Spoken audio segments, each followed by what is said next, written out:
Good afternoon, everyone. My name is Julie Gustafson, and I'm the director of the Macomb OU Incubator. Can everybody hear me okay? In the back, too? Thank you. And we help support startups. We are really excited about today's event. We know how important it is for you to protect your ideas. And also, for any of you that are out in the audience with good ideas, we would love to hear about them and hear from you. So please feel free to get in touch with us at any time. On behalf of the incubator, Macomb County Department of Planning and Economic Development, and the City of Sterling Heights, we would like to welcome you to today's event. Out of the garage, patent your idea. We have a great panel of speakers today that you will be hearing from: a successful entrepreneur, the United States Patent and Trademark Office, Wayne State University, and a patent attorney from Butzel Long. After the speakers wrap up, we'll leave a half hour for questions and answers.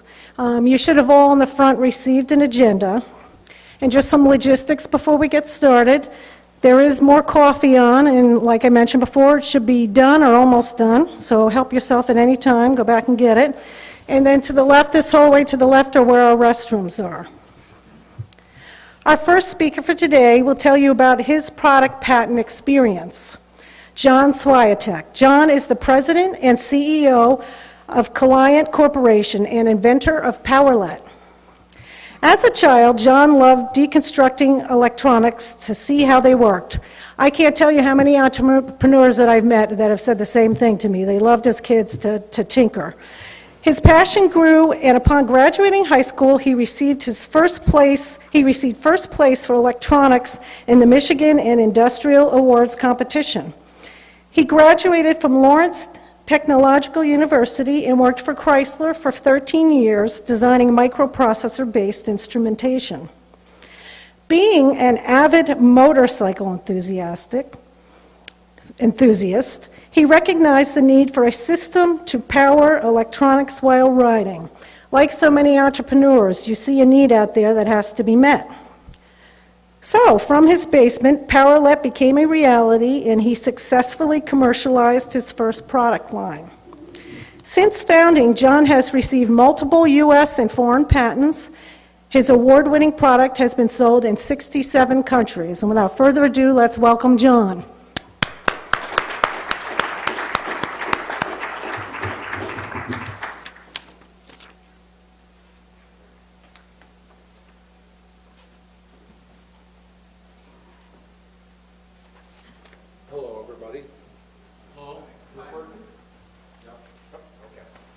So thank you very much, Julie, and I appreciate the invitation to come down here today.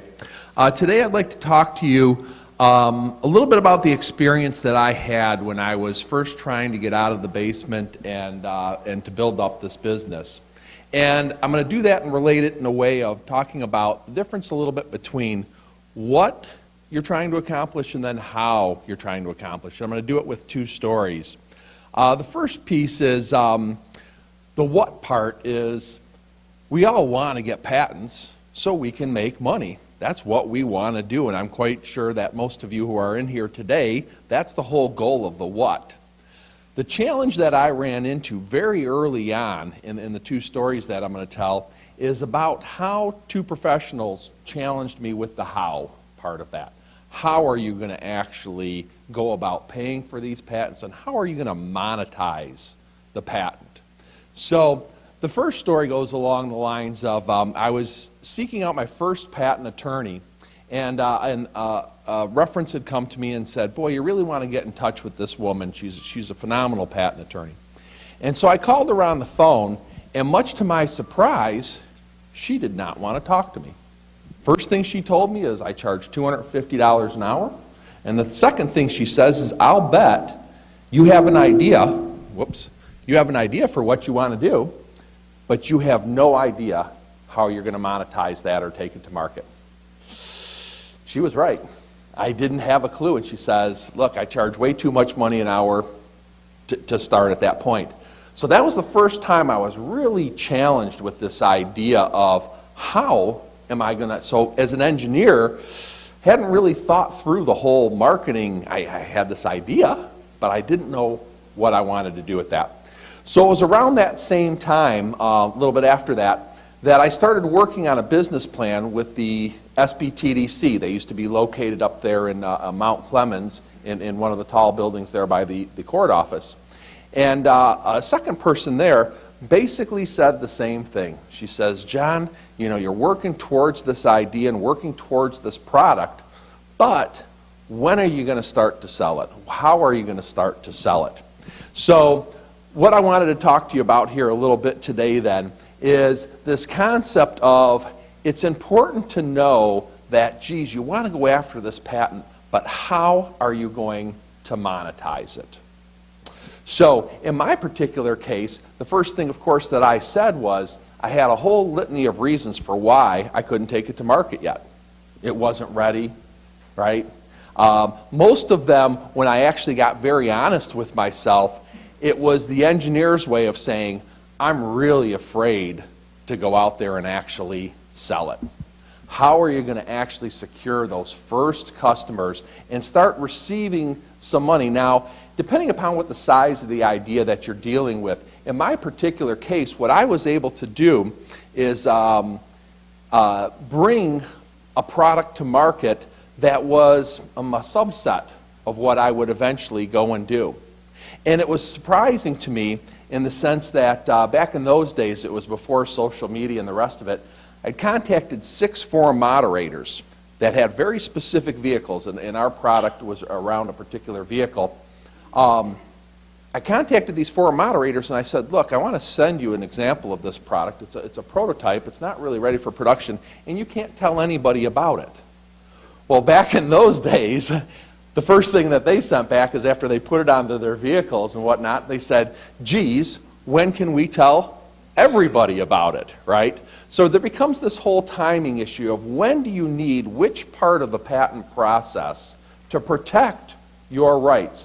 And I'm sure the speakers that are going to be coming up here today, I'm not an attorney, so I'm not going to advise on any of that part of it, but it's this whole idea of, you know, meeting up with the professional people and surrounding yourself with these people, whether they're from the SBTDC, whether it's a patent attorney that you get very comfortable with. Now, I went back to that patent attorney once I had my marketing plan in place, and I called her on the phone and I said, you know, I'm ready to meet with you.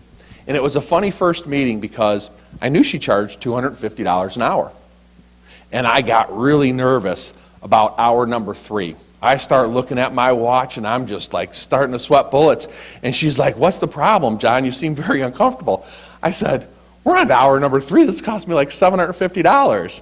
And I had very fortunately selected the right person, because the next thing that came out of her mouth is, I'm not charging you for anything today, John. I just wanted to hear how you were going to get this thing to market. She actually never sent me a bill for that first day. I will tell you that over time, that was very smart on her part. Our company had, she had billings invoices for our company that exceeded $100,000 over time. But it was all about, how do you get those first sales? How do you take your idea of whatever it is, get enough protection around it such that you can bring it to market? And I'll hear a lot of times, a lot of different reasons why somebody can't get to those first customers.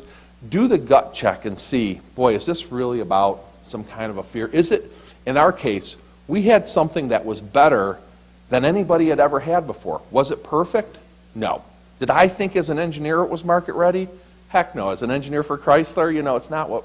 But in the space that I was in, it was absolutely better than our customers had ever seen before, and they were willing to pay for that. So by getting those early sales, we were able to not only initiate those first patents, but obviously quite a few there then after. And as Julie had said, oh, I got a timer going up here. I think that's for me. As Julie had said, we've now sold product into 67 countries. And those sales have been what's allowed our company to pay for a lot of the patent work that we've performed throughout the years. It's tough to go out there. One of the other things that the patent attorney had told me, she says, geez, if you're walking up to an investor and you say to them, well, I got this great idea, will you help me pay for it and get it off the ground? You probably go into this side of their desk and there'll be a really large stack of papers on that side of the desk. If you walk in there and say, geez, I'm working out of the garage of my house or out of the basement of my house, and I'm receiving more orders for this thing than I can fulfill, you go on to a stack of papers, real short one, on the other side of their desk, as potential investments to look into. It's part of the financial world that we're kind of in the investment community, the way it's set up right now. They like to see you a little bit further along. I understand that. Oftentimes that is difficult with the larger or the bigger ideas, but certainly going out there and securing the customers. One of the resources, like I said, that I had used was the SBTDC. There is a gentleman over at the SBTDC, Dave Grossman. He worked for years as the Director of Technology at General Motors. Dave counseled our company, and he told us multiple times that one of the problems was companies would come to General Motors after they've completely finished their patent and they've spent down the money that they had available to put into the patent and into their ideas, and it was close to what GM wanted, but it wasn't exactly what GM wanted. I would also challenge you to use the offices. Southeast Michigan is building up a great entrepreneurial community, and there's a lot of professionals that have dedicated a ton of time to helping guys like yourself figure out how to go have those early conversations with customers before you've actually even completed. Certainly work with your attorneys and whatnot to know how to protect yourself, but at the same time, understand it's not impossible to go in and have those conversations with customers, maybe much more earlier than you thought possible. And in Dave Grossman's situation, he said, if only these companies had come to us before they had spent all that money, there would have been a potential there, to work with, even somebody the size of General Motors on something like that. So my main message is to challenge the what you want to do, which is how or what you want to get a patent and you want to make money with it, and it's how in the earliest stages before you start spending the money on the patent, what that path is going to be. Thank you.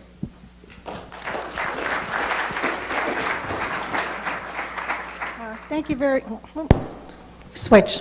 Thank you very much, John. Actually, what John just brought up a good point there, too.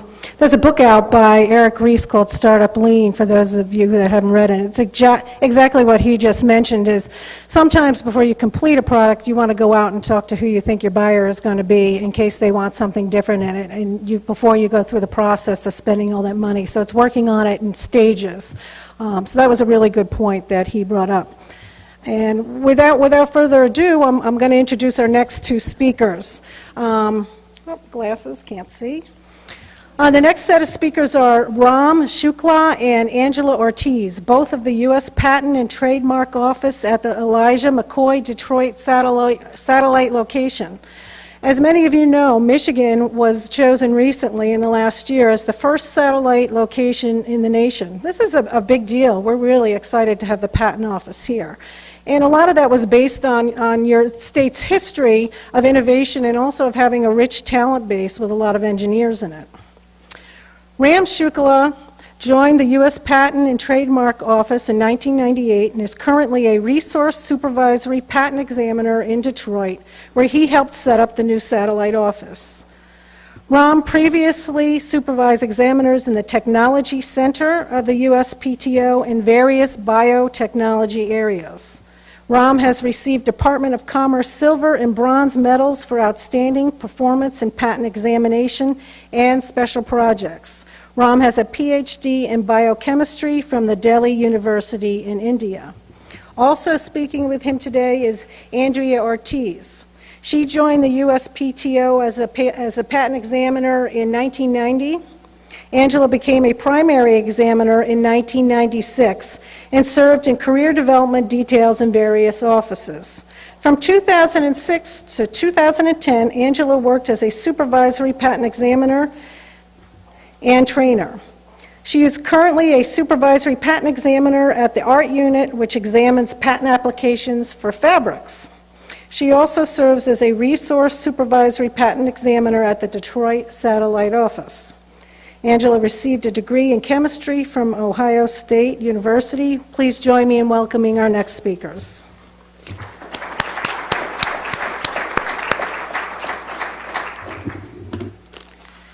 And they're actually going to have a PowerPoint presentation. So hold on one second while we get that ready.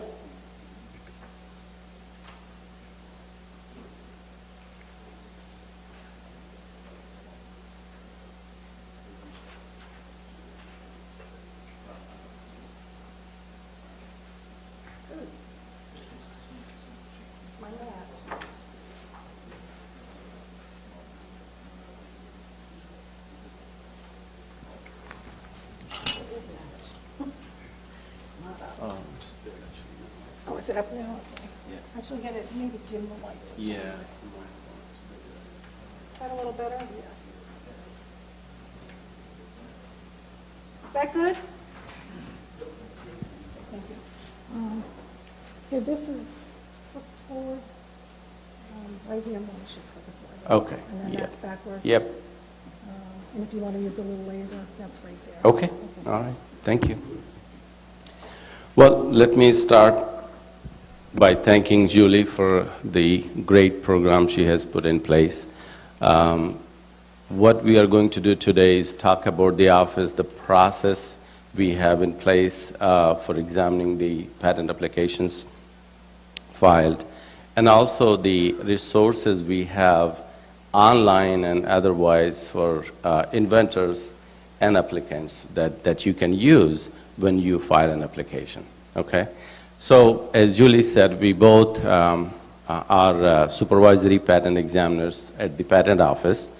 Currently, we are on detail to the Detroit satellite office to help set up the office, and we will talk more about the office in Detroit, what we are doing, and what the setup is. Before I go into the patent process itself, I want to talk about the IP in general. In fact, John has set up a very good, basically a background saying, that how he went through the process of his own developing the product and then going to market. But if you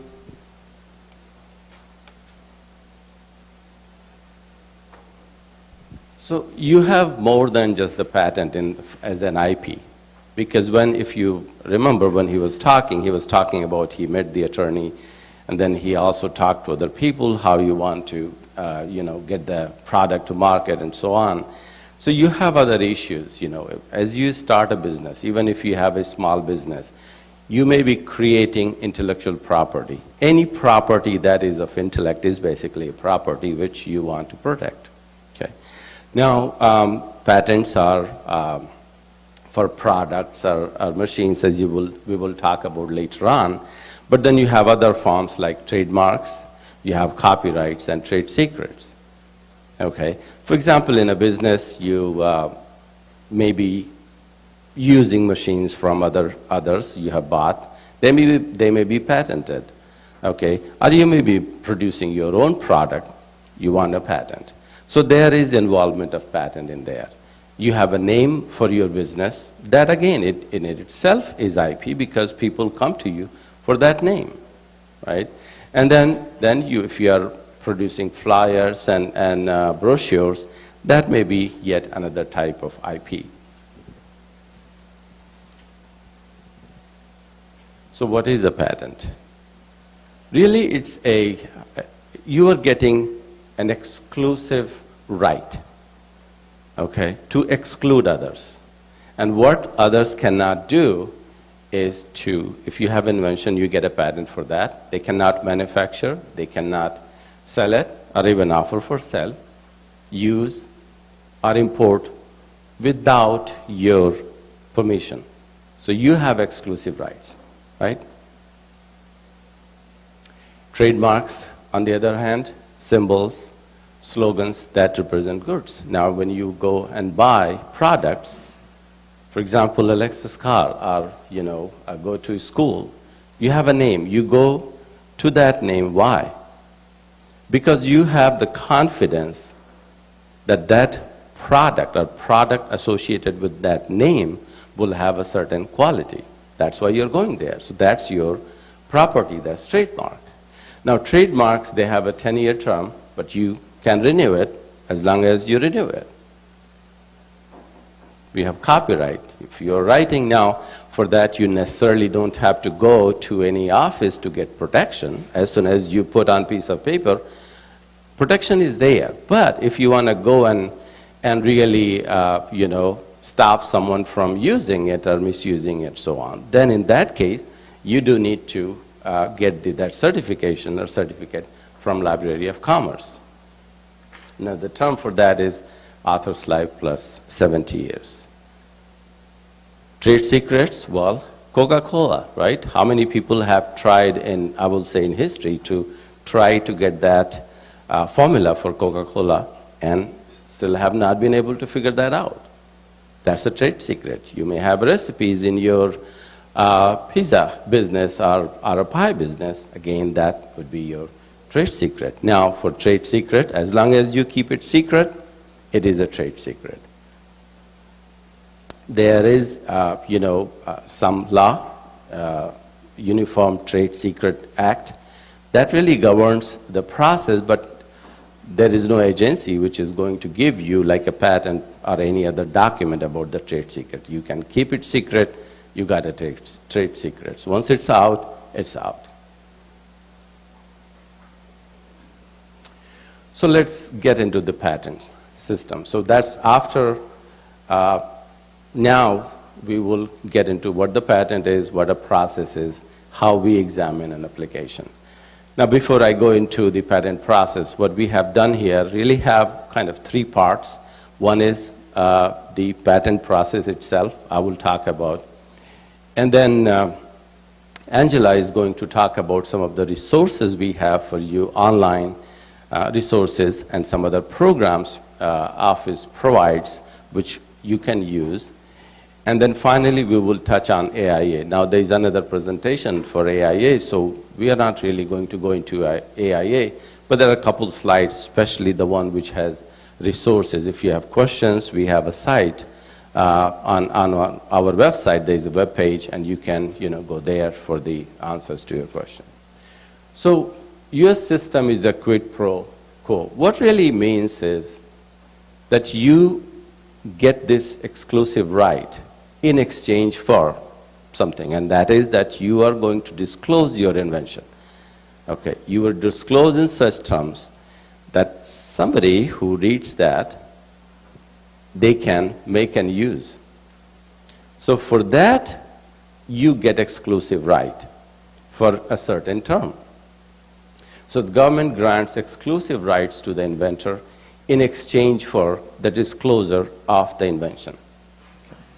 We have the support for this in our Constitution, where Article 1, Section 8, Clause 8 really says that to promote the progress of science and useful arts by securing for limited times to authors and inventors the exclusive right to their respective writings and disclosures. A few facts about, application filings, which we get at the office. In 2011, we had over 536,000 utility design and patent applications. Okay.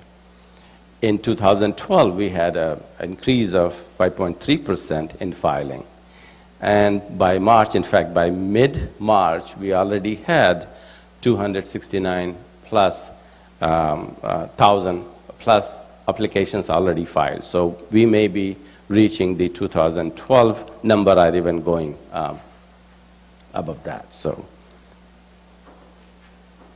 the term for a patent is 20 years from filing. In an application that was filed after June 8, 1995.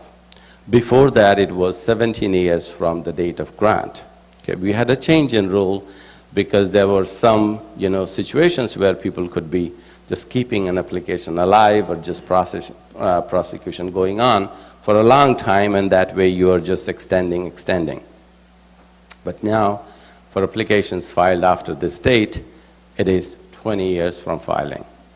Now, if there are delays in prosecution, there is a process, there is a petition process which to correct the time, because If you prosecute an application for 10 years or so, you're losing because you have only total 20 years. But if there are reasons for delay from your side, our side, or office side, there's a process to go and determine, and you can get correction of the term in that situation.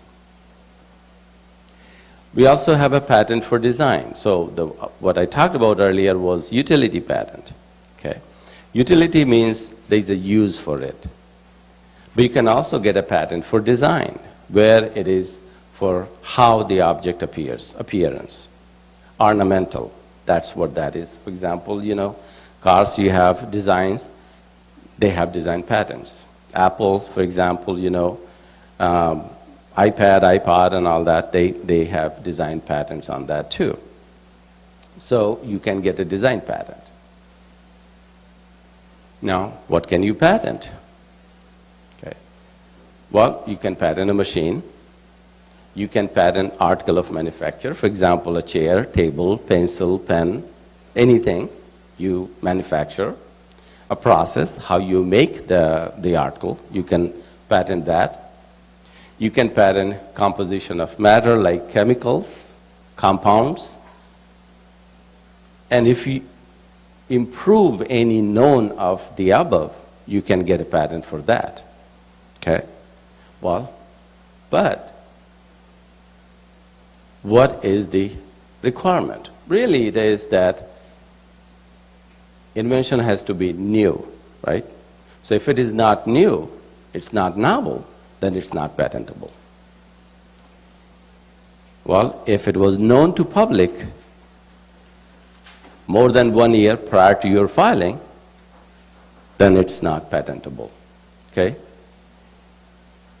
If you have all the information available about your invention, and someone in that art could make the same invention based on the availability of the general information, it's not patentable because it's obvious, anyone having that information could create that invention. That's what it means, obvious variations of known technology, because you took what is known and you made changes to that.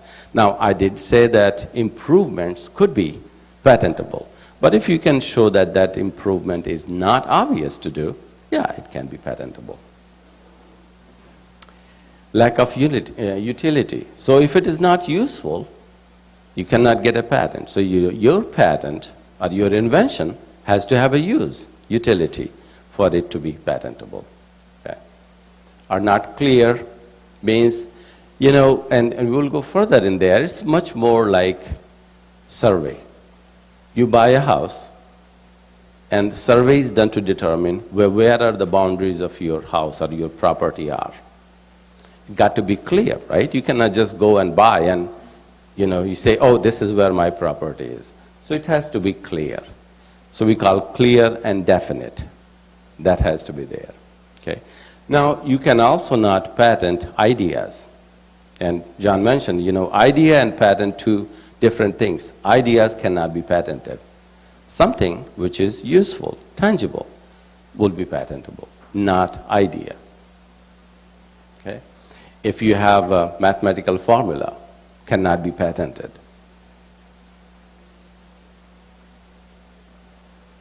Now, who can apply for a patent? Anyone, from anywhere. So there is no requirement that only US citizens can apply. You can be from any country, you can apply for a patent. Now, invention must normally be in inventor's name. So when you file for an application, it will be in inventor's name.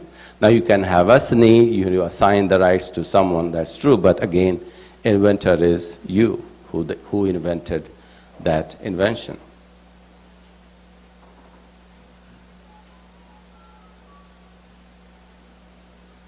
Now, we, on the other hand, the officers of patent office, examiners, we cannot apply for a patent. And very simple thing, think about it, we have the access to everyone's information, every application filed to the office. So how could it be proper for us to file? I mean, it's a very simple thing, so we, cannot. This is our main campus. I don't know if you have been to Alexandria or not. This is our headquarters, our main campus. Now we call headquarters because we have other offices opening. We have over 8,000 examiners at the office, and we examine every possible technology in the universe, I will say, because anything you file, any invention you file to protect and want to get a patent, we will examine. So we have to be equipped with the technology people who can do the job. The way the office is organized into technology centers, we call different technology centers will examine specific technologies. For example, Technology Center 1600, which I am from, examines biotechnology, DNA, protein, animals, plants, all those, we examine. Drugs, medicines, drugs, pharmaceutical compositions, method of treatment of diseases, diagnostic treatment, or diagnostic tests for diseases. We examine that in biotechnology area. So same way there are technology centers for computers, there are technology centers which will examine business methods, engineering, devices. We have a total of 9 technology centers. One of them is design. The other 8 will examine the utility patent applications.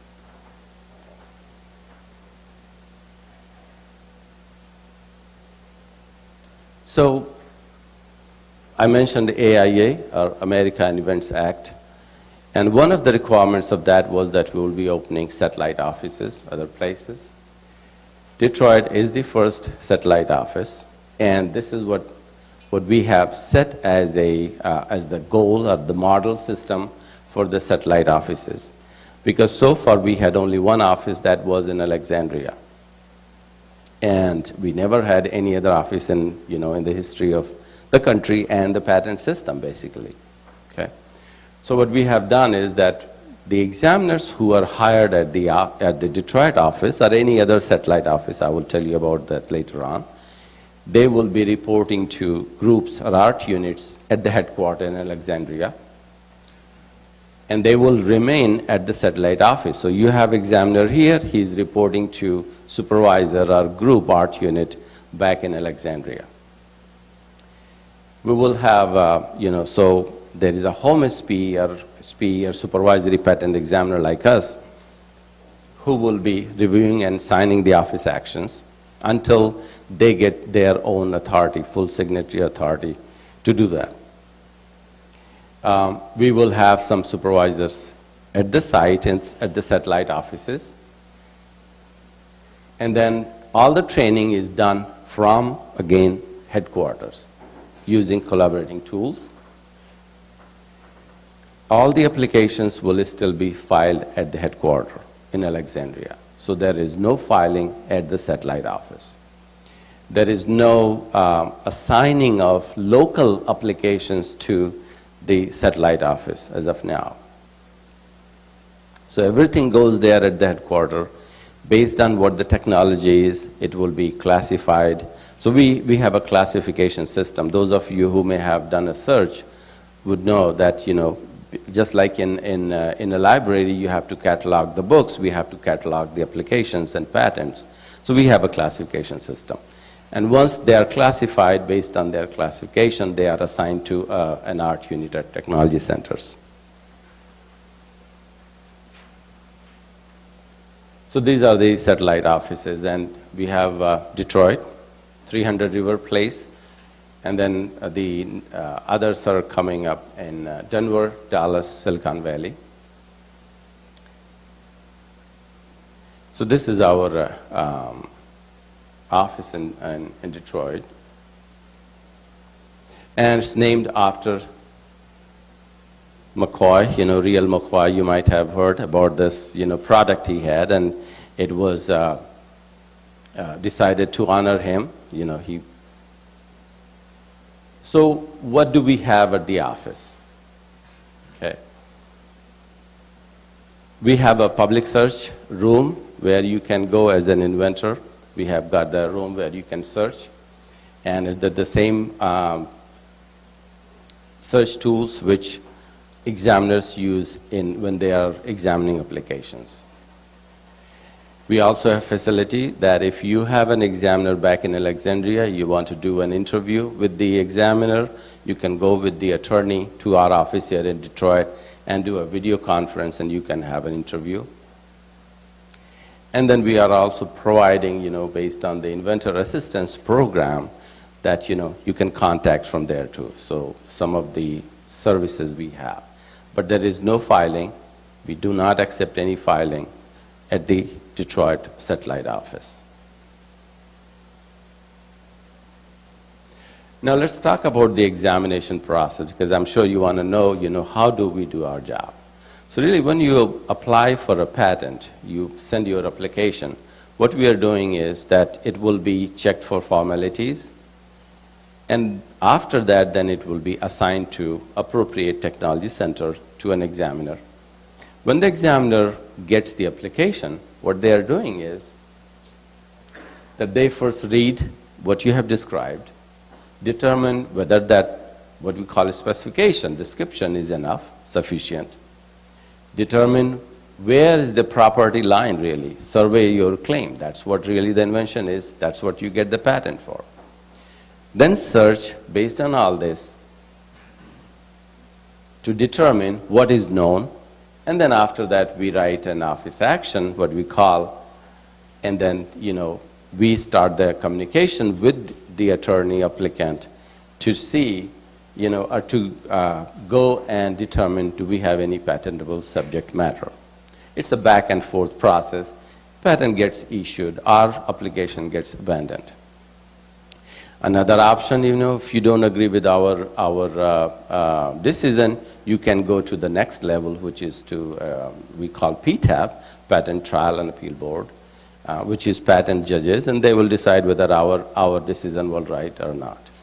And you can go further, you can go up to Supreme Court to determine whether you have a patent or not, if you believe in that.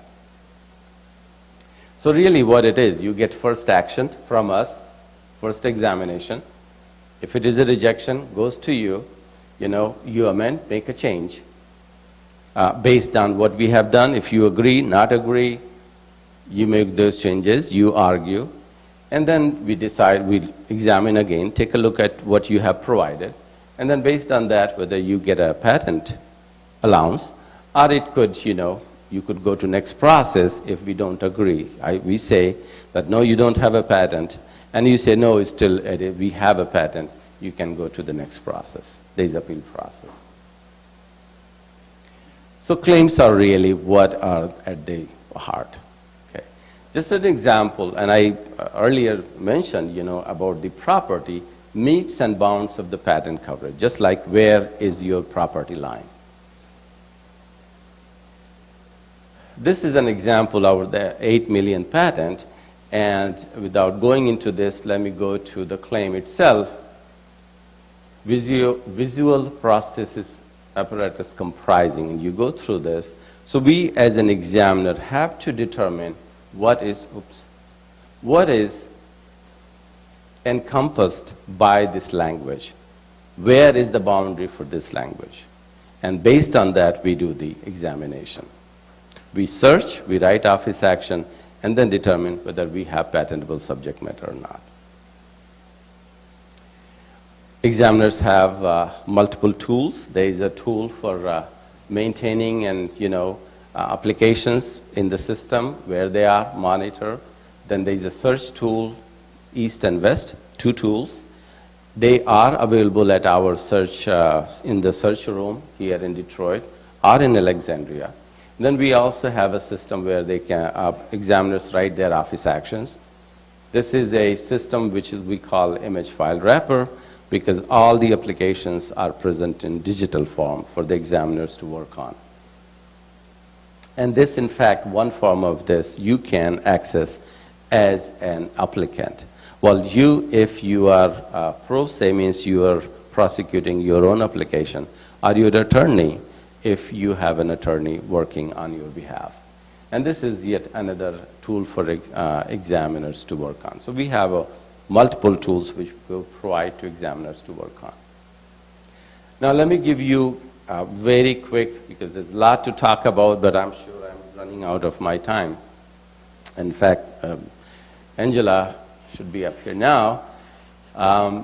We have initiatives, because you may have heard or you may have felt that we have pendency issues. You know, you file, for 2 years, 3 years, nothing happens. So we have some initiatives going on. One is called accelerated examination, where you can pay additional fee, and within 12 months, you will have decision whether you get a patent or not. Okay? We have also what we call Track 1. That's another program where you can get expedited review of your application. And then we have this one called Patent Prosecution Highway, where if you have applied in a foreign country, got a allowance, then you can make it, or your application in US, make it special here by filing a petition. And then this is another one which we call Cupids, where if there are small, you got an allowance already, but you are filing another IDS, information disclosure statement, you found something new, you don't have to go through the whole process again, and you can file for that. And then we have yet another program after final. So we have provided the link for all these so that you can go and take a look at those. With that, I will let Angela go to the resources we have on our website.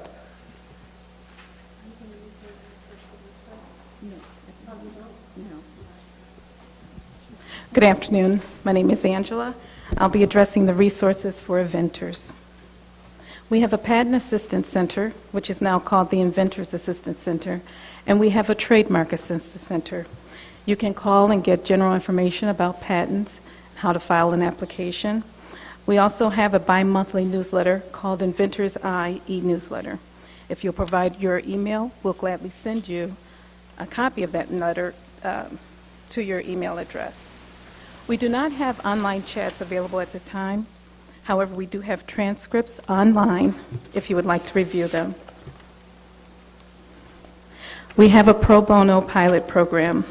Currently, it is in Minnesota. It is entitled Legal Core. We have others that are being developed.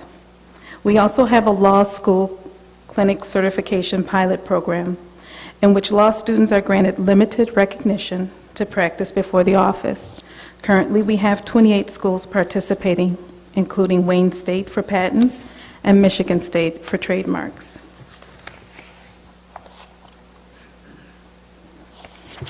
When there's a breakdown in the normal prosecution process, we have what's called an ombudsman program, and it's there to assist you in getting the process back on track.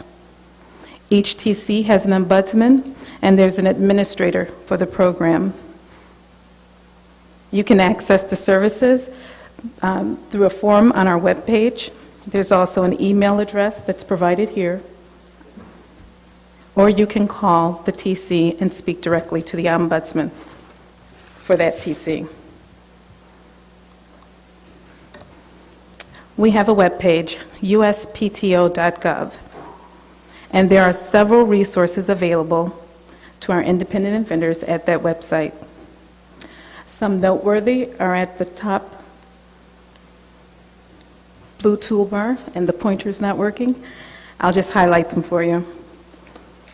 Under patents, you can access patent forms, patent-related notices, and laws and regulations and policies. We also have a page entitled Products and Services. At that page, you can access our fee schedule. We have application filing guides. We also have brochures for filing provisional applications. We have an Inventor tab, which will lead you to the Office of Innovation Development's webpage. And there are lots of resources, particularly there's one for states. You can click on different states and find what's available at your particular state. If you click on patents, which is in the middle of the page, you'll come to this webpage. And this is where we recommend all first-time filers start. From this page, you can search patents using our free web-based tool. As long as you have access to the internet, you can perform a search of patents. You can check the status of an application using our patent application information retrieval system. You can also file an application using our electronic filing system. There's an incentive for filing electronically. You can receive a $200 discount if you file electronically, or $100 depending on your entity status. Once you obtain the patent, you can also pay your maintenance fees here at the 4, 8, and 12-year mark.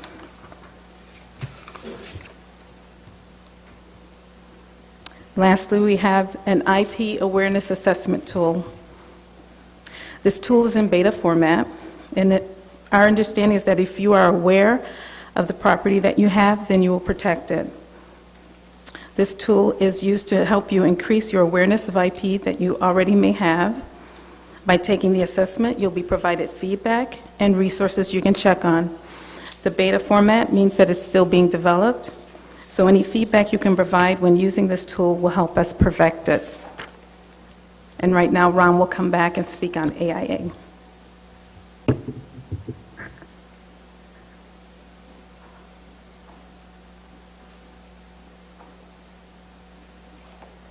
Thank you, Angela. Oops.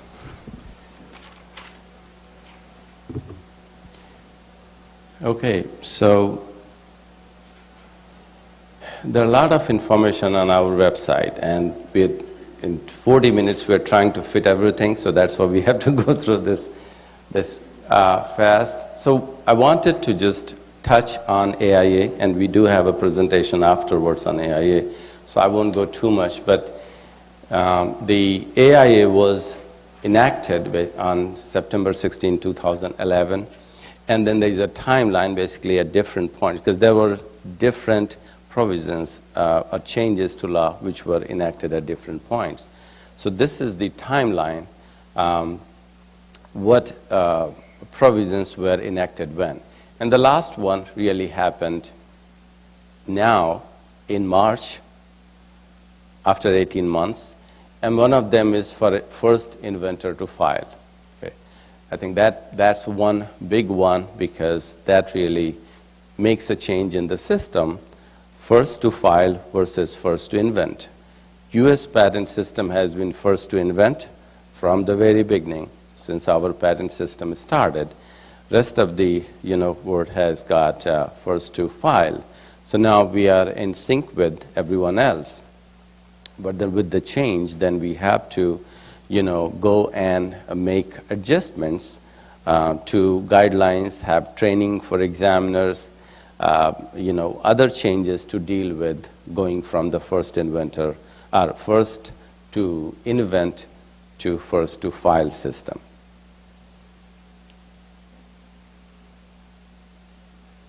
Now, just again, like I said, I was just touching on it, not going in detail, but if you remember, we have 102 is the section in the patent, in our statutory requirements, where we determine, is the invention known to someone else? Is it novel or not? Okay, has it been published, available to public?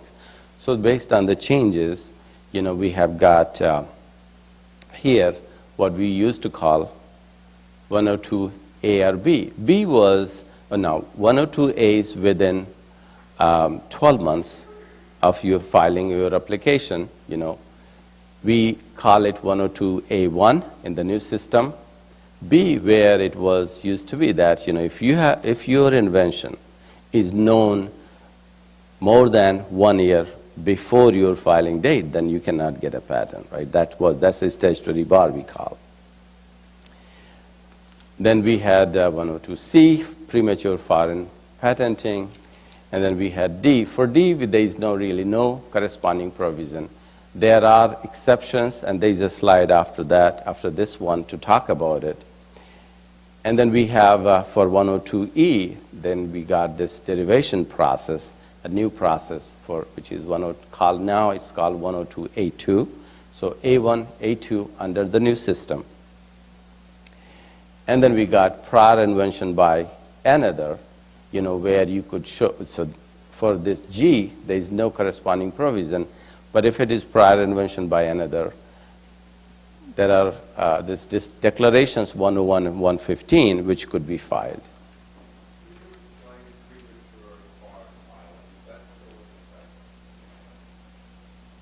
Right, so it was that, Can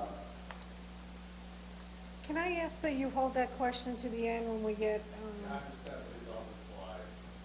okay. well, Because I so, just want- okay. yeah, so what it was that if you filed, okay, I don't have the, we have blocked it. Okay, that if you file in a foreign application and you haven't filed here, do we have any protection or not? That was the idea. But now with this one, we don't really have any corresponding system in here. Okay. So since there is a law change going on, I mean really what was before versus what we are going to have now, oops.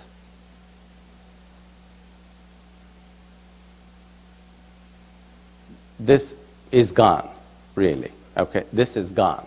So we don't have that anymore. So this is what the basis of prior art is going to be 102A, A1, A2. These are the exceptions for the inventor really based. What can be done or how one can show that it is inventor's own work. These are the different types of situations. So for 102A1, we have A1A, A1B, and then same way for 2B, 2A, B, and C situations, where what can you do to show that it is inventor's work so that your own work is not used against art, as art against you, as against the inventor. That's what the exceptions are supposed to mean. Okay, these are the process. Now, I have reluctance in answering the questions because we are still going through process of developing guidelines.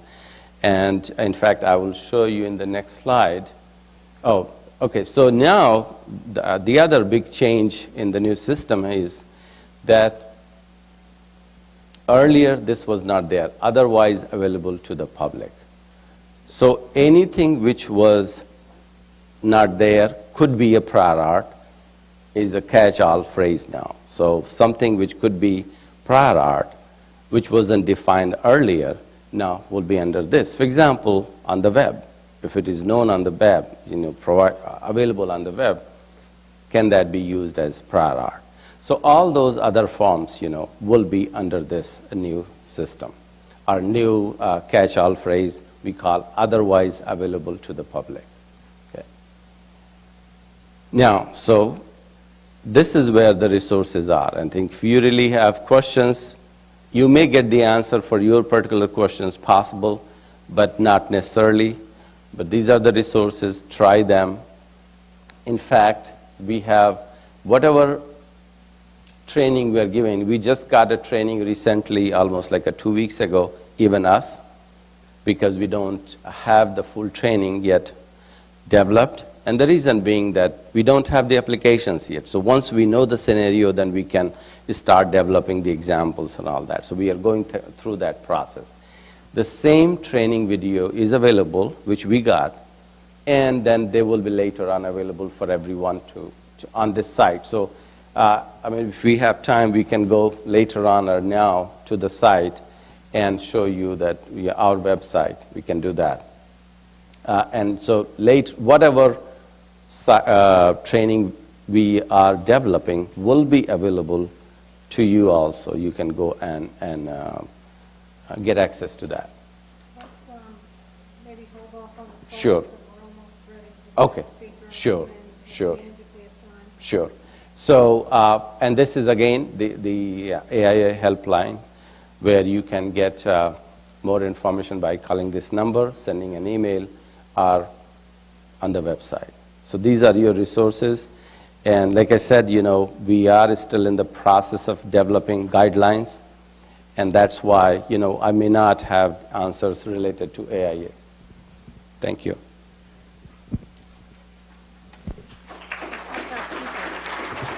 Thank you very much. That was very helpful.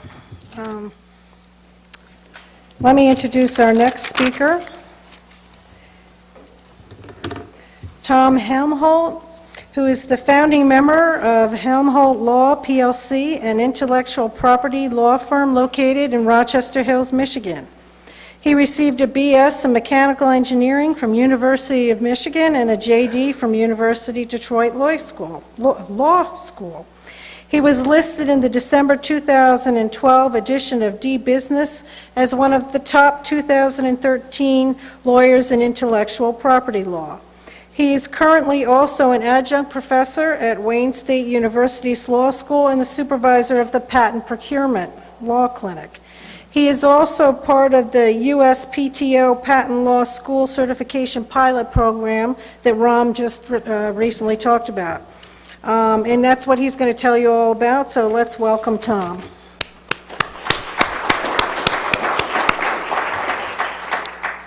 And Tom also has a presentation, so just give me a moment to set that up.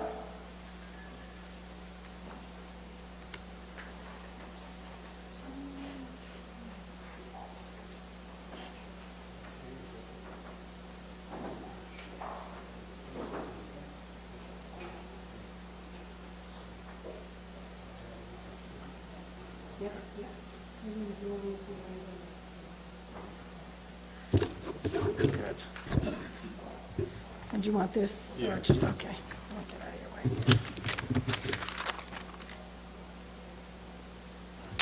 way. Thank you for inviting me. It's a pleasure to be here. I am here to tell you a little bit about the clinic that has opened last fall at Wayne State University Law School. We are the only patent clinic that's part of the USPTO certification program in the state of Michigan. We've had a great 2 terms so far. We had the fall term and we've had the winter term so far. And if anybody's not familiar where the law school is located, we're on 471 Palmer Street, downtown. Excuse me. Which is a very nice new building, and we have good space down there to actually meet with clients. We have meeting rooms that are available to us. One of the things that is an important part of being in the certification program is that the law students who get to do the client interviews with inventors, they get to have firsthand experience doing the entire process from start to finish. One of the requirements to be part of the program is that we have to do a patent search for every single inventor that we represent. So typically one of the first things we do is we set up a meeting with the inventor. The students go through the process of asking all the appropriate questions to determine if there are any statutory bars that would prevent you from actually getting a patent. And once we overcome that, we will actually then sign a limited engagement letter with the client to actually do a patent search. Once that letter is signed, then they will go into the details of getting enough information to be able to classify the invention and to go into the various resources that we use to do our patent searches, one of which is the USPTO satellite office. They have a very nice facility down there. I would recommend anybody who has free time go down and check it out. They have very helpful people there who will give you assistance if you need help doing your own searches. The students, once they have enough information, typically will take about 2 or 3 weeks to do a patent search. They draft up a patentability search report, which gets sent to me because everything has to be reviewed by me before it's actually returned to the client. Once it is up to the standards that I feel are appropriate, they will contact the inventors again and set up a second meeting. At that point, they'll bring you in and they'll discuss with you the results of the search.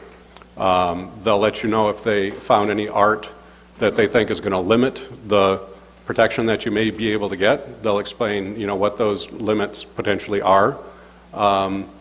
And basically, by the end of that meeting, a decision will be made whether or not the client wants to go forward and actually have a patent application prepared. If there aren't any obstacles to preparing a patent application, what we do is we sign a second limited engagement letter, and that's when the client decides whether they want to do a provisional application or a regular utility application. We've also done a design application. So the students are able to do whatever services are required by the particular inventor, and we'll discuss with you which type of invention, protection is appropriate for whatever your particular invention is. The students typically are going to take anywhere from 4 weeks to 8 weeks to draft a patent application. It's part of the learning process for them. It's the first time they've done it. That's kind of the one downside of working with the clinic, is that you're kind of working on the student's schedule instead of an attorney's schedule who might be able to devote more time to you. The clinic is just one of many classes that they're taking in the term, and they're supposed to limit their time to anywhere from 10 to 20 hours a week. So they take longer to do it than a regular attorney would, and that's expected. Once the patent application is drafted, it comes back to me again for me to review, and once it's approved, it gets sent out to the inventors. At that point in time, they get to review the application. If there's any questions or things that they want clarification on, we can have another meeting. Once everything is to the satisfaction of the inventors, they have to sign the oath, the power of attorney, and any other documents that may be required in order to file. Also part of the clinic, we have to do all of our filing electronically. So we file everything in the patent office electronically, and that allows us to pretty much get it filed, within a day or two of when we get signed documents back. As our backlog of work for inventors increases, we will also be getting office actions from the patent office, which will then be assigned to students to review, recommend action to the inventors, probably have a meeting with the inventor to go over what the office action says, what the prior art shows, discuss with the inventor differences between what they think their invention is and what the art actually shows that the examiner's citing. And then the students will go and prepare a response to that office action. Again, it'll be run by me. It'll be sent to the client to, review, see if there's any additional changes that they want to make before it is actually filed in the patent office. We haven't had the opportunity yet, but I anticipate that we will be conducting patent examiner interviews down at the local satellite office. I think that is a very important part of what the students should get experience doing, and it takes full advantage of the patent office being literally within a mile or two of Wayne State University. Again, we haven't gotten to it yet, but if we do get any final rejections, which we hope not, we might end up doing some appeals.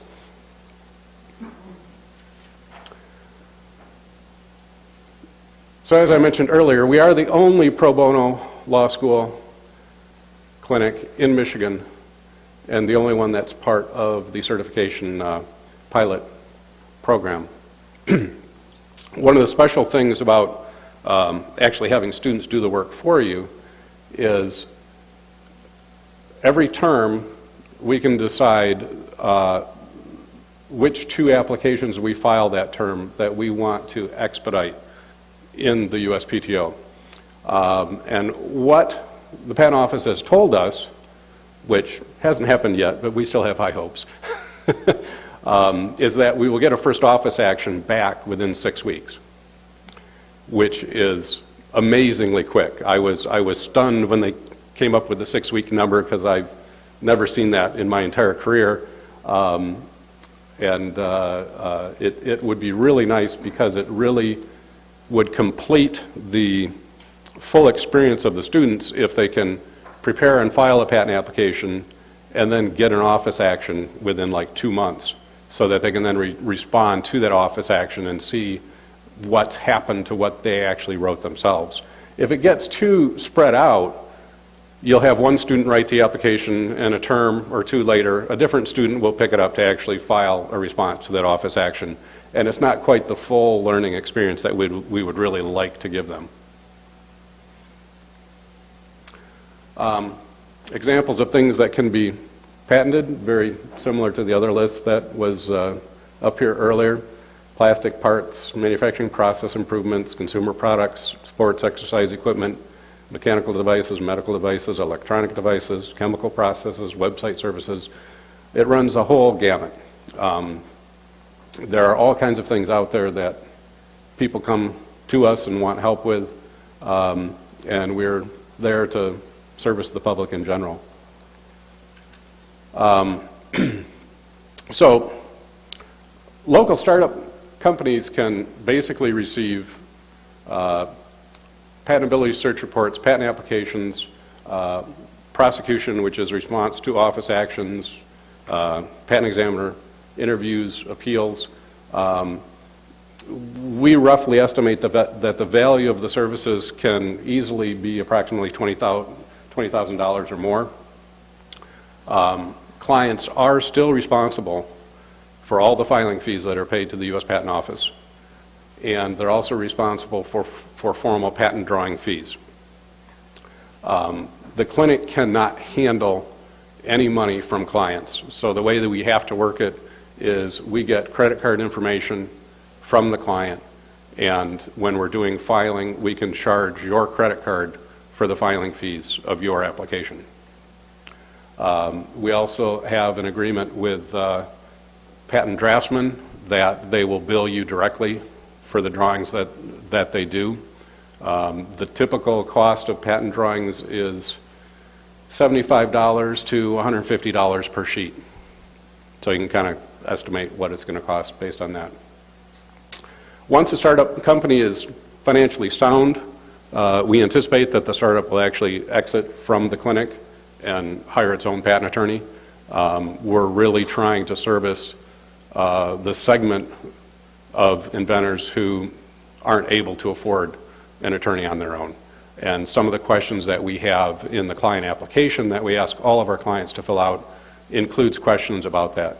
You know, how much money is available to develop your product, and that goes into factoring whether or not we'll accept you as a client.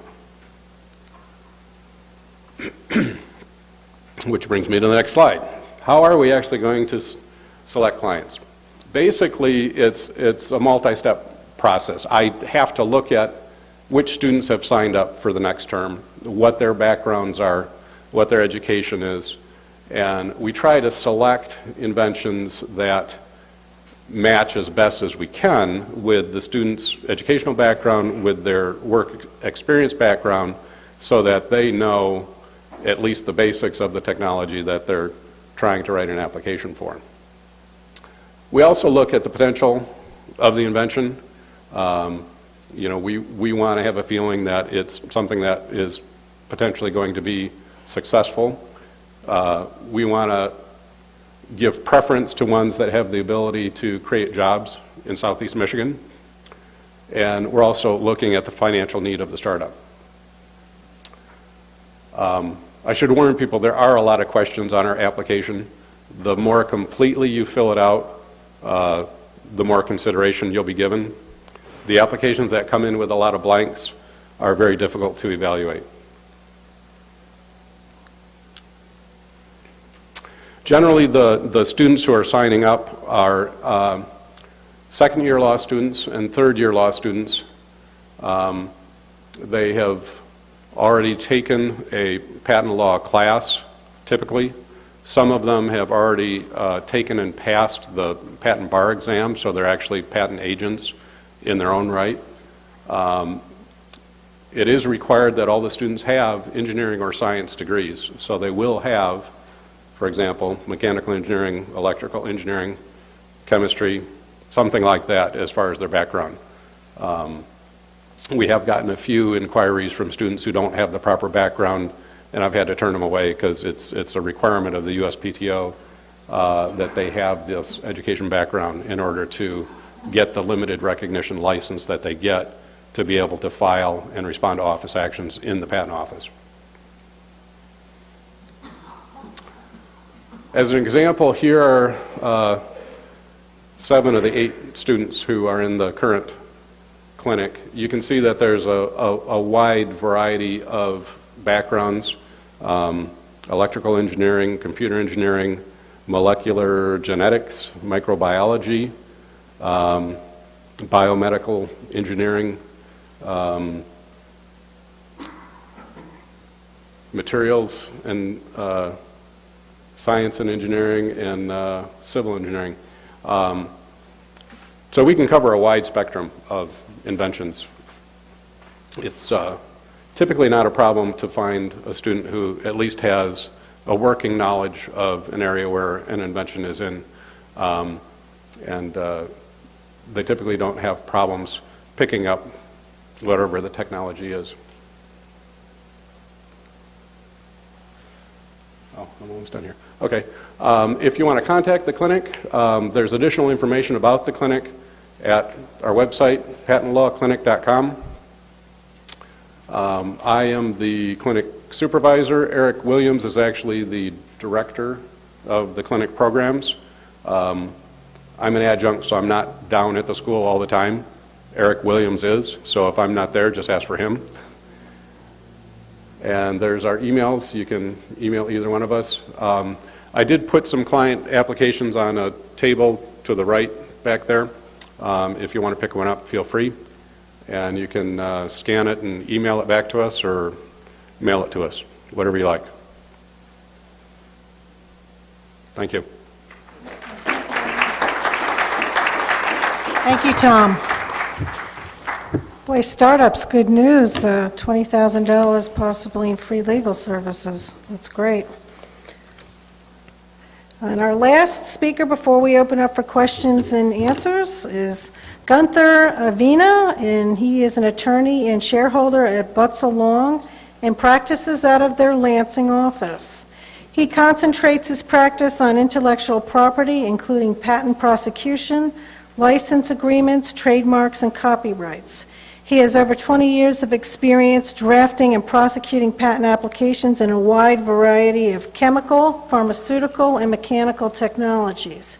He also counsels clients on patent infringement and validity issues. He has a BS and MS in chemical engineering from Cleveland State University and his JD from Detroit College of Law. Help me in welcoming Gunther, please. Thank you.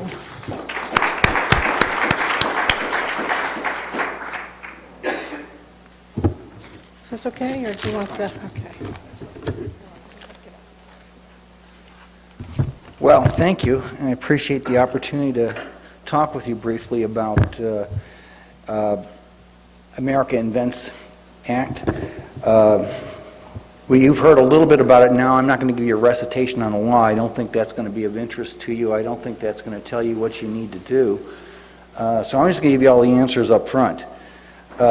It's always been the case that you want to keep the invention to yourself as much as possible. I think under the AIA, this is true more than ever.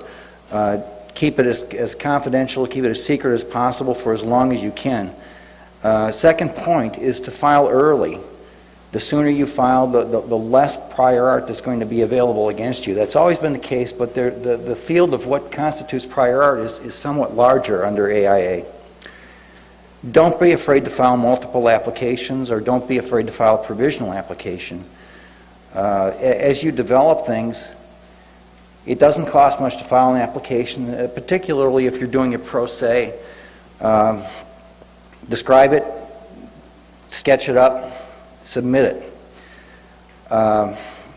Third point, Continue to document inventions. A lot of people think that under AIA, now that we've done away with interference practice, you don't need to worry about laboratory notebooks, about keeping journals, about keeping track of development of the invention. I think that's absolutely false. We do have something new that's called a what is the term for the? I apologize. In the event that you have to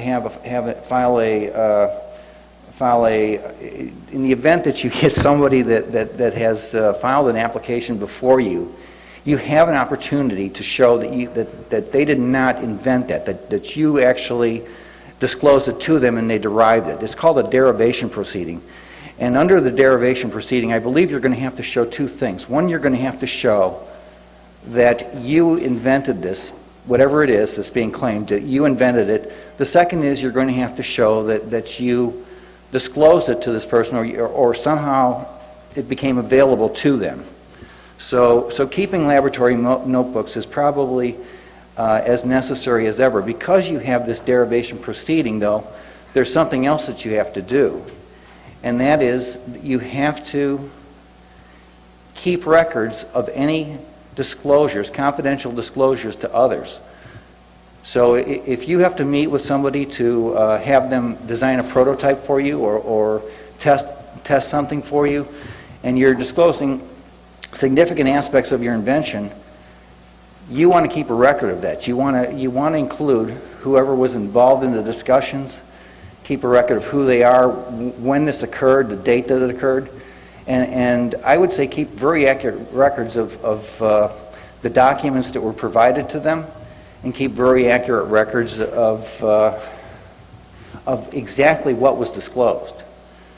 Those would be my advice: is to keep things secret and document things as much as possible. The important changes under the AIA are the expansion of what constitutes prior art, the elimination of interference practices, the establishment of derivation proceedings, and reduced protection under the grace period. Everybody knows about the one-year grace period. Well, the one-year grace period is not what it used to be.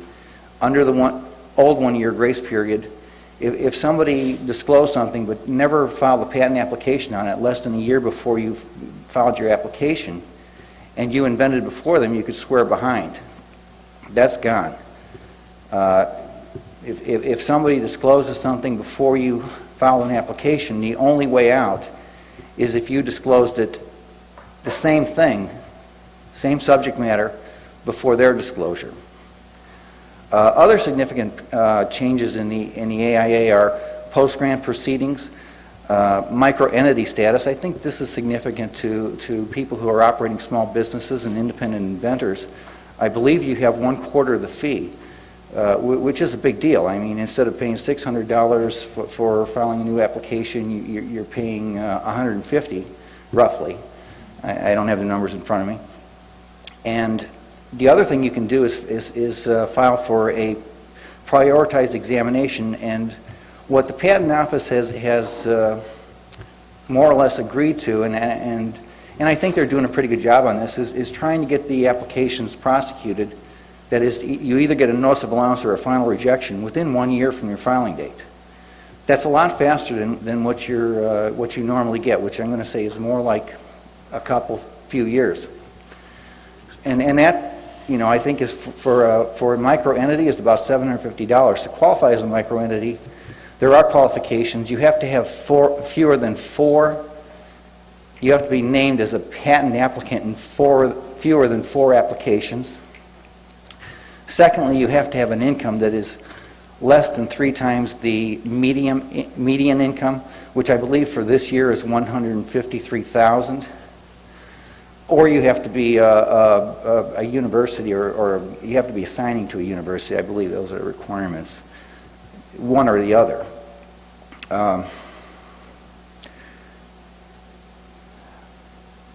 Under the old laws, if somebody was filing an application and before you, if they file an application on the same invention before you, but you think you invented first, you could file claims that were the same as theirs or very similar to theirs, provoke an interference, and if you could prove an earlier reduction of practice or an earlier conception and due diligence up to the other person's reduction of practice, you could actually get the invention. So it was a first-to-invent system instead of a first-to-file system. In practical terms, my understanding is that it's fewer than 1% of the time that people who did this prevailed.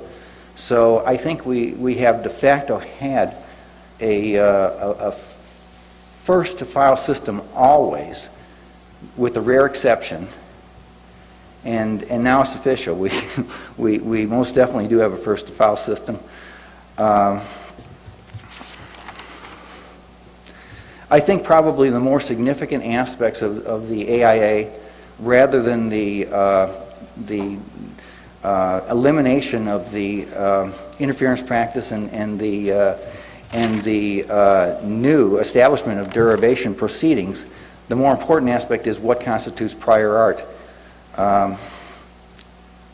Previously, before March 15th, or before March 16th, before March 16th this year,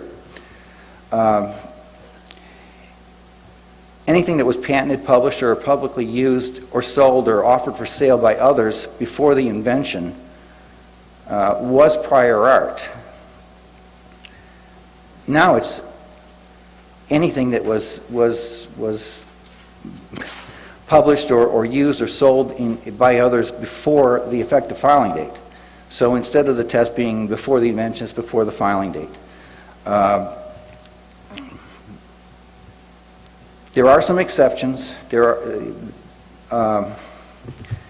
First of all, if the inventor disclosed, if the disclosure was by the inventor or obtained from the inventor, in other words, if you were to tell somebody about it and a newspaper reporter and they report your invention on their newscast, that doesn't count against you. That's actually your own work, and so it was obtained from you.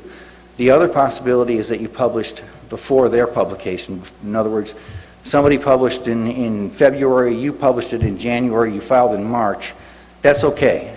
But the problem with it is it's going to be limited to the subject matter that was disclosed. I don't think you can rely on that to a great extent. I think you'd be a lot safer to make sure that you file before you disclose. Here are my recommendations. Avoid telecasting intentions for publications or patents.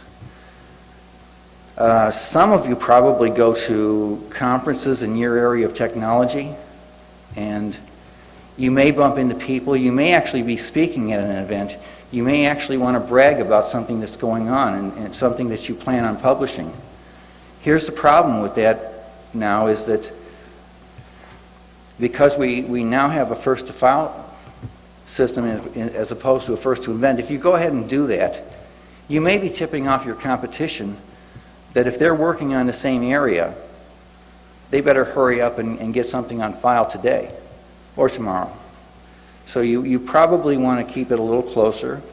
Avoid public disclosures and sales until you filed an application. I understand that it's not always practical, but as much as you can, you should do that.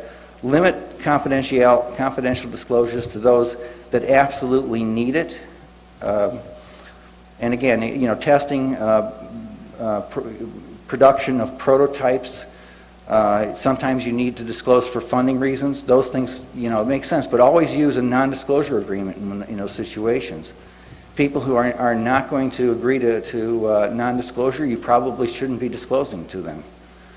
Mark all documents that you provide during the confidential disclosure as secret or confidential.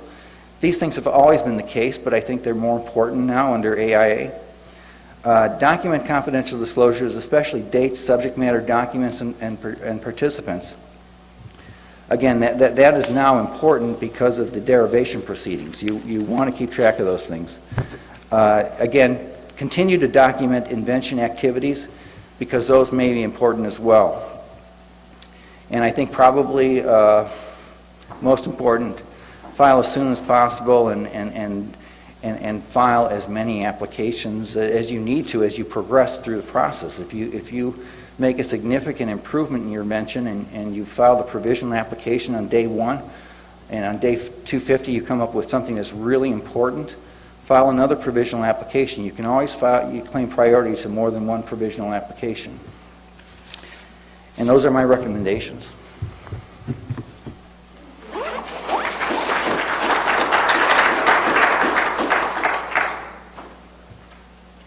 Okay, I'm going to ask the speakers to all come back up and set up for questions and answers. This time, we're going to have you just sit down here, and I think we're going to put some mics on you and get the questions going. So give us just a second to set everybody up, and we'll start the question and answer section. Oh, no problem. I filed a provisional last summer, about in July. How does the new law affect my provisional and then filing for the final sometime before July? It really doesn't. I think everything remains pretty much the same. You're going to be able to claim priority to that provisional as long as you get the non-provisional filed within a year. Okay.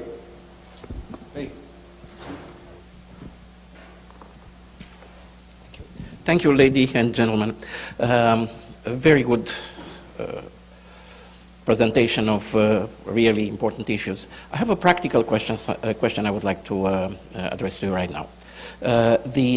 Many communications are done exclusively in a digital form. Therefore, how can we assess that something that had been communicated in a file with a certain date that can be changed in any way after it was received at the other end was actually transmitted at the date we claim that it was transmitted, in the case we have any dispute regarding priority and issues related to that? I'm not talking particularly about that year of grace that one has from the disclosure until the filing of the intellectual property. Because the time print can be altered. That's my point. You're talking about like an electronic notebook? I'm talking about any document or electronic notebook that has a time print associated with it. My understanding is there are commercially available electronic notebooks, and these commercially available electronic notebooks have safeguards against tampering. So it's definitely an issue that has to be addressed from the beginning, before we start even thinking about it. Okay. You bet. I don't know how it's going to be treated by the courts, but I believe if you can prove that it's tamper-proof, essentially tamper-proof, okay, that'll probably do it. And these people that are selling the commercial products, that's what their claim is. All right. That's very helpful. Thank you.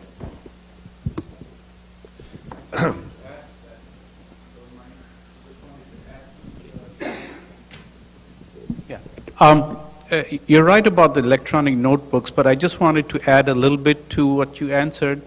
And you can get digital certificates and encryption certificates that will work with your, let's say you're doing email communication, then that will act as guarantee in their repositories so that if they ever tamper, like date change, it'll be obvious anywhere and there's precedence for that. Yeah. And that just costs a little bit extra in the service, but it's well worth it. Yeah. Thank you. I have a question on the same vein. Since your application or your patent application will be transmitted electronically, what are the safeguards to prevent that from being hacked? Are you continuously being hacked and the information being compromised? Is that something of concern? And a further question in that regard, your present Detroit office is across the river from Canada, and you can't trust those Canadians. Are there physical safeguards to prevent you from being compromised in that regard? Well, I don't know if I have the answers to all these questions. I mean, the questions you asked. And first thing about hacking, I'm sure any system is prone to, but the office is taking every possible way of protecting your data. So that, having said that, anything is possible, all the systems are being hacked. But we do have whatever the best protection system we can have for the data you're submitting. Now, about the physical, again, the building, the office has security system, appropriate security system with Federal Protection Services and others, whoever play the role, they are there. So that's all you can say, that yes, we are protected to the best of my knowledge and to the best office can do.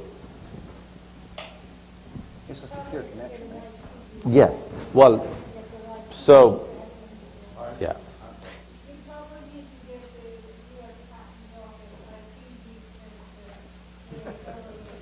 And I'm not sure what they will tell you that what they are doing, because if they are telling you that, then they are maybe,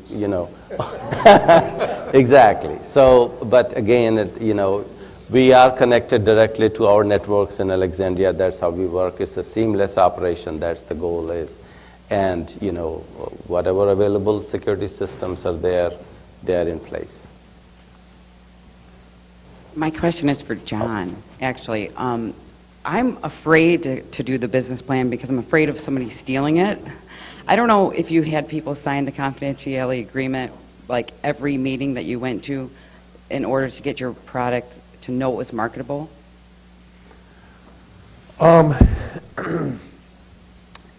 As far as which type of business meeting are you referring to? Are you talking about business meetings with counselors and advisors, or are you talking about business meetings with potential customers?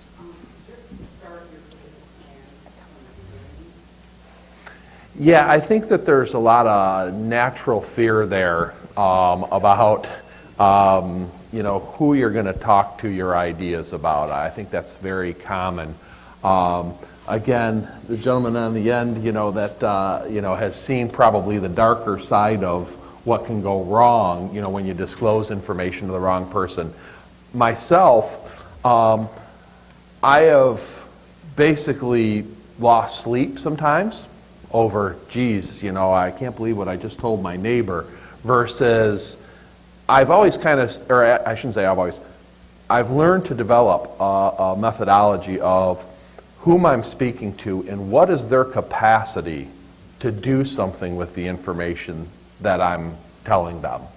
So if I was, again, talking to my neighbor, if his business is in just a totally different thing, again, like the gentleman's saying, you kind of want to be careful of who you're disclosing what to. But at the same token, sooner or later, you can't be so afraid. And I know I went through that phase where I was just deathly afraid to talk to anybody about it. So letting the cat out of the bag, so to speak, with the appropriate people, and a lot of them, again, I'll repeat that, in Southeast Michigan, we're developing just a really nice entrepreneurial system. There's a lot of good help through organizations like here at the Macomb OU Incubator. Again, these are trusted people. So in developing that business plan itself, what you're going to find is, like we went and entered into the Accelerate Michigan Innovation Competition. They'll make you sign forms that they cannot guarantee your business plan's not going to, so to speak, get out there into the wild. So sometimes you limit the information depending upon who the plan is. I think you said it very well earlier. You may not put all the deepest, darkest secrets into the business plan as much as, let's say, your marketing plan or some of the other, financial planning. I don't know if that helps at all. It's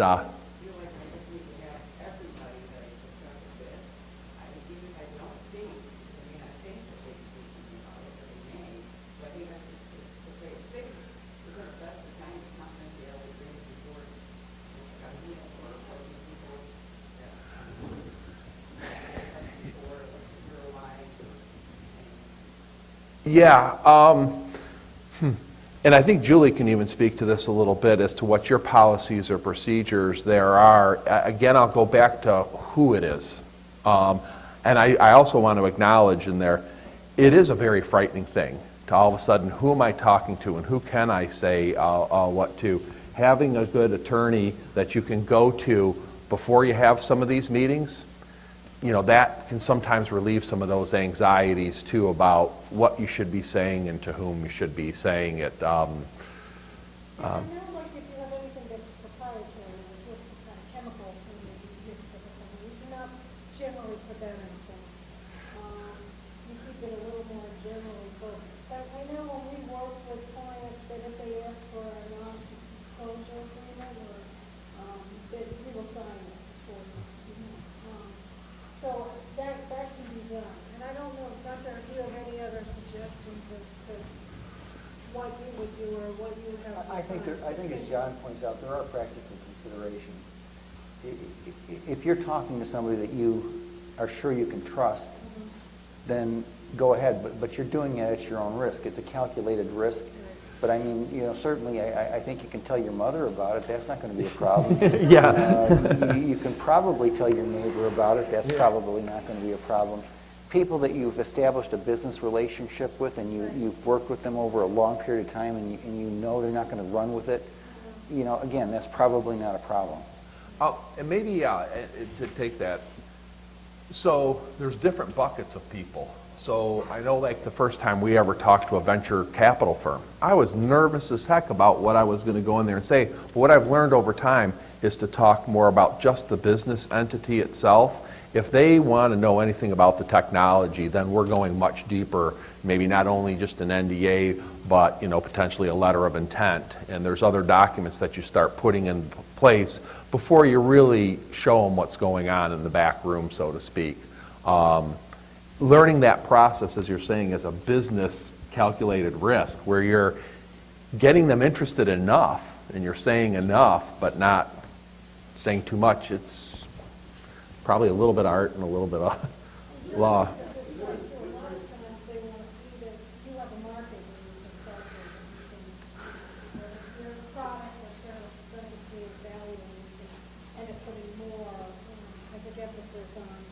Yeah, a lot of investors, they, whatever it is that you're going to sell, they want to know that they're going to be able to make money first, or what's more about your business plan, as you say, the nuts and bolts of how you're going to sell, your marketing channels, your sales channels, which are not, part of. Is there a difference between an NDA and a confidentiality agreement? They're the same thing. They're two different names for the same thing, right? Do we have a question up front? The question is for John. How do you figure out if you can monetize the patent? Because the struggle I have is, yes, of course, I have to go talk to people to get the input from the potential customers. Then I have, like Ram mentioned, if the invention has been disclosed to the public, then it's not patentable. Where is that fine line? That's an excellent question, and that's a little bit of what I was trying to speak to up here. So there is this fine line between. So you've got this idea, and most inventors, and it's a little bit back to your question, they want to focus on their technology and their idea. I've walked into business meetings most recently here where we don't even talk about the technology for a long time. We simply talk about what the terms of the deal will be. Oh, you're going to put in this much money for what percentage, and what's the terms of that going to be? Early on, when all of a sudden you're just trying to figure out how, and I guess what I want to say there is that it's my understanding, years previously, it was a little easier to go and get an idea funded.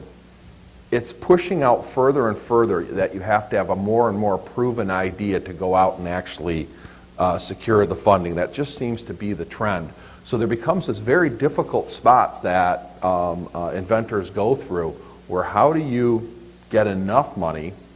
And I think the Wayne State program, I was congratulating that gentleman there, that's just it's a wonderful place to go.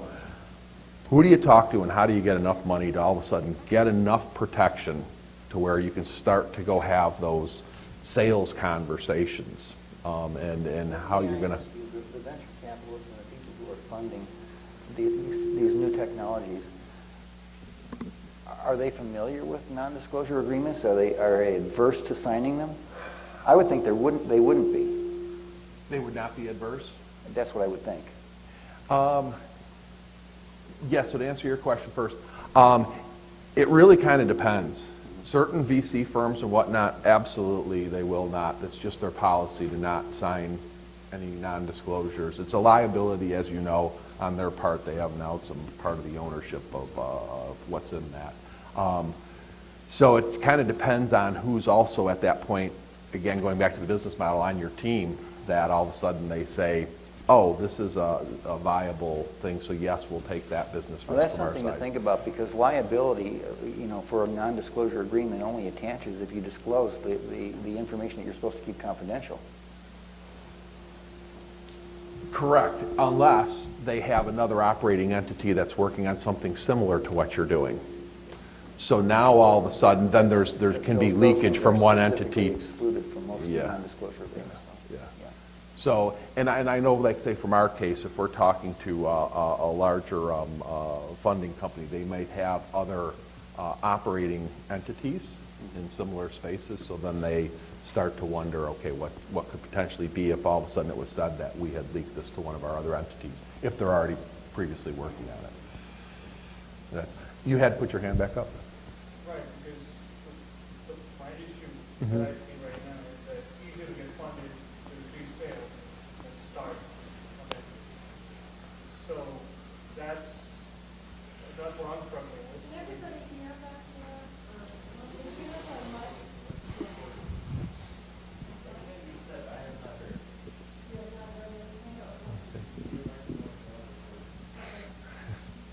So what I was trying to say is that it's easier to get funded to increase sales than to start a new venture. Now here, if I'm a startup, I don't have the resources to spend $20,000 on patenting my idea. So that's why I raised the earlier question. So that was basically my issue. How do I get to sales yet not have to put up 20 grand just to file a patent? We use the provisional process a lot. I mean, that is a bit of a stopgap measure there, where I think it was brought up. Companies sometimes want to intentionally delay the actual cost of the patent and Right. stay in that provisional state, and will sometimes do things to kind of stay in that state. I think you were maybe bringing up that point there about staying in the provisional state until you can get enough revenue to start paying the patent fees. We've done that quite a bit. It also gives you the opportunity to explore alternative embodiments that maybe you weren't aware of when you made your initial disclosure. Mm-hmm. So it gives you a one-year window to include those things in a non-provisional. We're getting close to 5 o'clock, and I know we have another question in the back. You want to? So just one question for Ram. How would you do it if you were on a low-cost budget? What would your approach be? Well, I'm a patent examiner, so I can give my perspective that again, so provisional is a placeholder, which perhaps we should use, okay? Because with filing a provisional, you got your date, you have filed. Now after that, you go ahead and, if there is exploration to do it.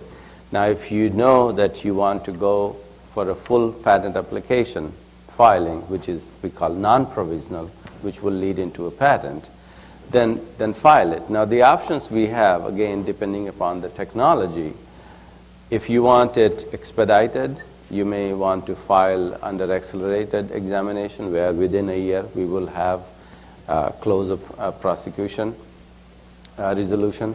So that you can do.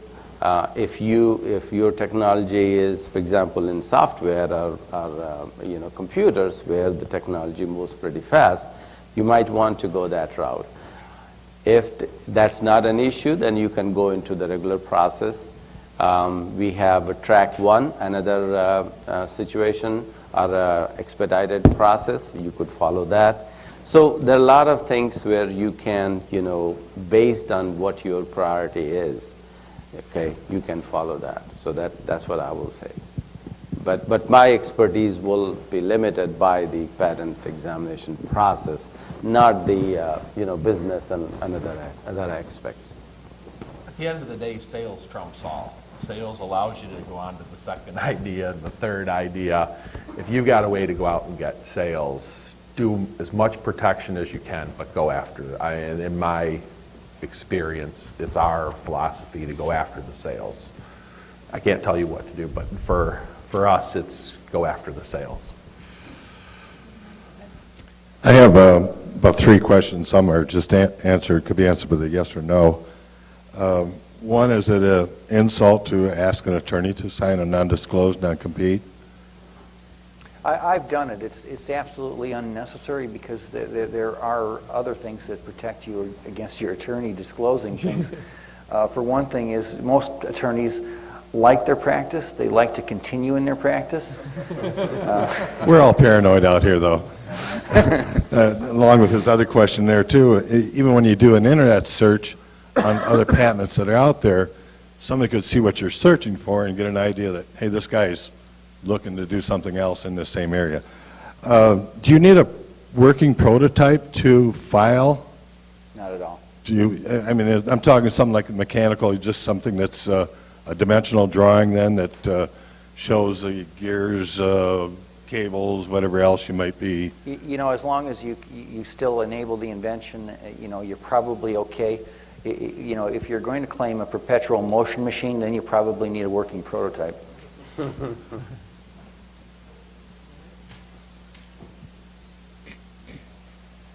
Yeah, just to add to that, yeah, for any invention, if you're filing for a patent, how to make and use is important. That's the enablement that you have to describe in such a way that somebody reading that application, your patent, if it becomes a patent, can make that invention and use it for the intended use. So that's a requirement, one of the requirements.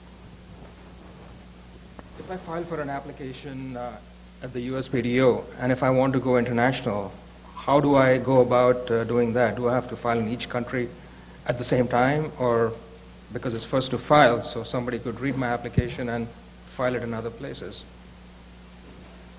Basically, you do have to file in every country. There are regional offices.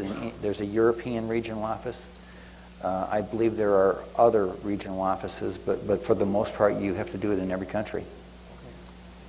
Yeah, patent system is territorial, so you will be only protecting in that particular country. But PCT system is where you could go and file as one international application and then file in multiple countries. So yes, you do have to go to multiple countries. It's a super placeholder. It Yeah, holds your that's what place it is. instead of for 12 months like a provisional application. It holds your place for 30 months from your earliest priority date.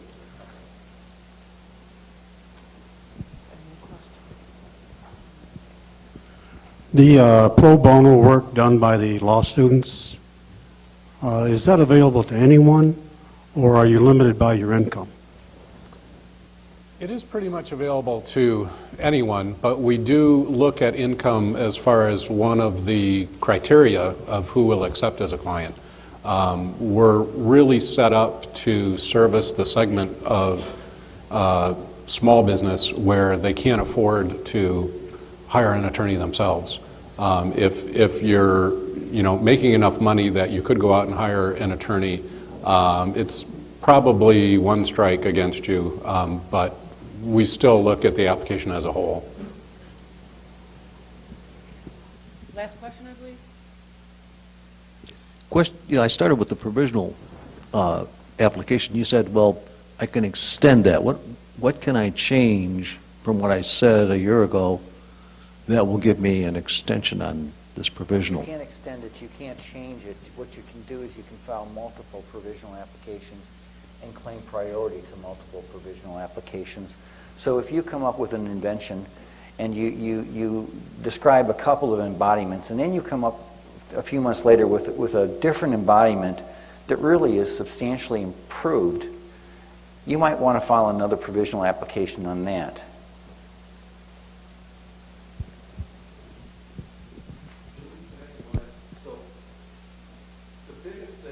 That I've ever learned in all this is really to face down those fears. I cannot stress that enough. The thing that stops, I think, most inventors is the fear that somebody's going to steal our idea or somebody's going to do this.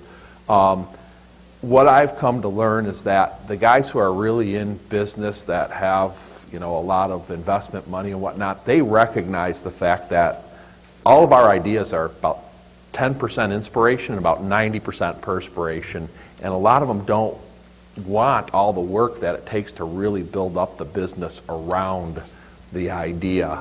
So it's a question of getting comfortable, just like getting into a marriage. Surround yourself with people who you're comfortable and who you can trust the most, and face down those fears. I'd like to thank, I'm off, I think. No, I'm on. I'd like to thank all of our speakers very much. I know myself, I learned a lot and appreciate it, and thank you.